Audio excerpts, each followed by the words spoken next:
नमस्कार दोस्तों। जय श्री राम, जय श्री विष्णु देवाय नमः।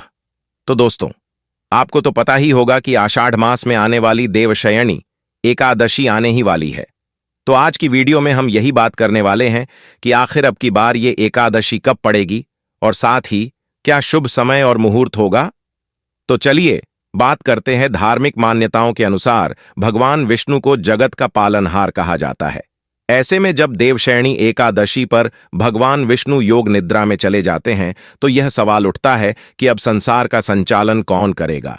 तो चलिए जानते हैं कि भगवान विष्णु योग निद्रा में क्यों जाते हैं और इस दौरान संसार का संचालन कौन करता है। आषाढ़ माह के शुक्ल पक्ष में आने वाली एकादशी को देवशयनी एकादशी के नाम से जाना जाता है, जैसा कि नाम से ही झात होता है। इस दिन से भगवान विष्णु योग निद्रा में चले जाते हैं और इसके 4 महीने बाद देव उठनी एकादशी पर पूर्ण निद्रा से जागते हैं। इसके पीछे भी एक पौराणिक कथा मिलती है। आषाढ़ माह के शुक्ल पक्ष की एकादशी तिथि 16 जुलाई 2024 को रात्रि 8:33 पर शुरू हो रही है। वहीं इसका समापन 17 जुलाई को रात 9:02 पर होगा। ऐसे में उदया तिथि के अनुसार इस बार देवशयनी एकादशी 17 जुलाई 2024 बुधवार के दिन मनाई जाएगी। तो अब हम आपको बताएंगे कि आखिर इस एकादशी के बारे में क्या पौराणिक कथा बताई जाती है। भागवत पुराण के अनुसार भगवान विष्णु ने देवराज इंद्र को स्वर्ग पर पूर्ण अधिकार दिलाने के लिए वामन अवतार लिया। कथा के अनुसार असुरों के राजा बलि ने तीनों लोक पर अधिकार स्थापित कर लिया था। तब वामन भगवान राजा बलि के पास पहुंचे और उनसे 3 पग भूमि का दान मांगा। राजा बलि इसे स्वीकार कर लेते हैं। तब वामन भगवान ने 1 पग में संपूर्ण धरती, आकाश और सभी दिशाओं को नाप लिया, वहीं दूसरे स्वर्ग लोक को नाप लिया। इसके बाद उन्होंने बलि से पूछा, 3रा पग कहाँ रखूं। तब राजा बलि ने अपना सिर आगे कर दिया। राजा बलि को मिला ये वरदान। राजा बलि की यह दानशीलता देखकर भगवान प्रसन्न हो गए और उन्होंने वरदान मांगने को कहा। तब राजा बलि ने कहा कि आप मेरे साथ मेरे महल में रहें और मुझे अपनी सेवा का सौभाग्य प्रदान करें। लेकिन इस वचन से मां लक्ष्मी विचलित हो गई और उन्होंने राजा बलि को अपना भाई बनाकर उन्हें भगवान विष्णु को वचन मुक्त करने को कहा। तब भगवान विष्णु ने कहा कि वह 4 माह के लिए पाताल लोक में शयन करेंगे। इस दौरान सृष्टि का संचालन सुचारू रूप से चलता रहे, इसलिए नारायण भगवान ने भगवान शिव को इन 4 महीनों के लिए पूरे जग का संचालन करने की जिम्मेदारी सौंपी। इसलिए यह माना जाता है कि चातुर्मास के दौरान संसार का संचालन भगवान शिव द्वारा किया जाता है और साथ ही भगवान शिव का पावन महीना भी शुरू हो जाता है। क्योंकि आपको बता दें कि जब भगवान शिव संसार की जिम्मेदारी अपने ऊपर लेते हैं तो सभी के काम मंगल होने शुरू हो जाते हैं, और जब नारायण भगवान देव निद्रा से उठते हैं तो उसके बाद वे अपने ऊपर जिम्मेदारी लेते हैं। साथ आपके जितने भी बिगड़े काम होते हैं वे भी बनने लग जाते हैं। आषाढ़ माह के शुक्ल पक्ष की एकादशी को देवशयनी या हरिशयनी एकादशी कहते हैं। इस साल देवशयनी एकादशी 17 जुलाई 2024 को है। इस दिन श्री हरि विष्णु की पूजा करने से कई गुना अधिक फल की प्राप्ति होती है। देवशयनी एकादशी के दिन से ही जगत के पालनहार भगवान विष्णु का निद्रा का शुरू हो जाता है, यानी इसी दिन से चतुर्मास की शुरुआत होती है। चतुर्मास शुरू होने के बाद से सारे शुभ और मांगलिक कार्यों पर रोक लग जाती है। 4 माह की निद्रा के बाद कार्तिक मास में शुक्ल पक्ष की एकादशी को जब भगवान विष्णु योग निद्रा से उठते हैं तब फिर से सभी मांगलिक कार्य शुरू हो जाते हैं। इस बार चातुर्मास 4 माह की बजाय 5 माह तक रहेंगे।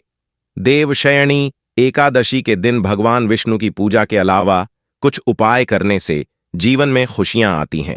चलिए जानते हैं इस दिन कौन से उपाय करने चाहिए।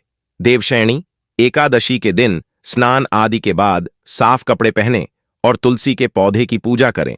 तुलसी से अपने अच्छे दाम्पत्य जीवन के लिए प्रार्थना करें।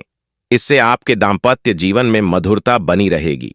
साथ हूं आपका परिवार भी हंसी खुशी रहने लग जाता है। चलिए अब बात करते हैं, अगर आपके पास भी हमेशा पैसों की तंगी बनी रहती है, साथ कर्ज भी बढ़ गया है, तो ये उपाय आपको राहत दिलाएगा। देवशयनी एकादशी के दिन पूजा के दौरान 1 रुपए का सिक्का श्री हरि विष्णु की फोटो के पास रख दें। फिर पूजा के बाद इस सिक्के को लाल कपड़े में बांधकर अपनी तिजोरी में रख लें। इससे भगवान विष्णु के साथ आप पर मां लक्ष्मी की कृपा बनी रहेगी और द्वार में धन धान्य की कमी नहीं होगी। सुख समृद्धि के लिए उपाय: यदि घर में सुख समृद्धि चाहते हैं तो देवशयनी एकादशी के दिन भगवान विष्णु का दक्षिणावर्ती शंख से जलाभिषेक करें। इससे भगवान विष्णु के साथ मां लक्ष्मी का भी आशीर्वाद मिलेगा और आपके घर में सुख समृद्धि जीवन की समस्याओं को दूर करने के लिए देवशयनी एकादशी के दिन पूजा को दौरान भगवान विष्णु का केसर के दूध से अभिषेक करें। ऐसा करने से सभी पापों से मुक्ति मिलती है, साथ ही जीवन की सभी परेशानियां दूर हो जाती हैं। मनपसंद विवाह के लिए यदि आपके मनपसंद विवाह में अड़चनें आ रही हैं तो देवशयनी एकादशी के दिन स्नान के बाद भगवान विष्णु को प्रणाम करें और आसन पर बैठ जाएं। फिर विष्णु जी के मंत्र एयूएम नमा नगपत नारायणाय का 11 बार जाप करें। देवशयनी एकादशी के इन उपाय से दाम्पत्य जीवन होगा खुशहाल, बिजनेस में होगी वृद्धि। सनातन धर्म में एकादशी तिथि को अधिक महत्वपूर्ण माना गया है। इस शुभ तिथि पर श्री हरि और धन की देवी मां लक्ष्मी की विशेष पूजा अर्चना की जाती है। साथ ही जीवन में सुख शांति की प्राप्ति के लिए व्रत भी किया जाता है। ज्योतिष शास्त्र में देवशयनी एकादशी के उपाय का वर्णन है।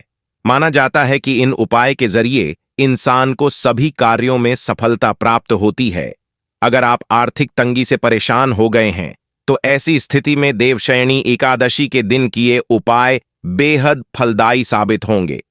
इस दिन स्नान ध्यान के बाद विधिपूर्वक से भगवान विष्णु जी की पूजा करें और उन्हें केला और मिठाई समेत आदि चीजों का भोग लगाएं। साथ ही सुख शांति की प्राप्ति के लिए कामना करें। ऐसा करने से आर्थिक तंगी से मुक्ति मिलती। हिंदू धर्म में एकादशी का व्रत काफी महत्वपूर्ण माना जाता है। एकादशी के दिन भगवान विष्णु की पूजा करने का महत्व होता है। आषाढ़ मास के शुक्ल पक्ष की एकादशी तिथि को देवशयनी एकादशी के नाम से जाना जाता है। धार्मिक मान्यताओं के अनुसार इस दिन भगवान विष्णु की पूजा करने से दोगुना फल मिलता है। इस बार देवशयनी एकादशी 17 जुलाई को मनाई जाने वाली है।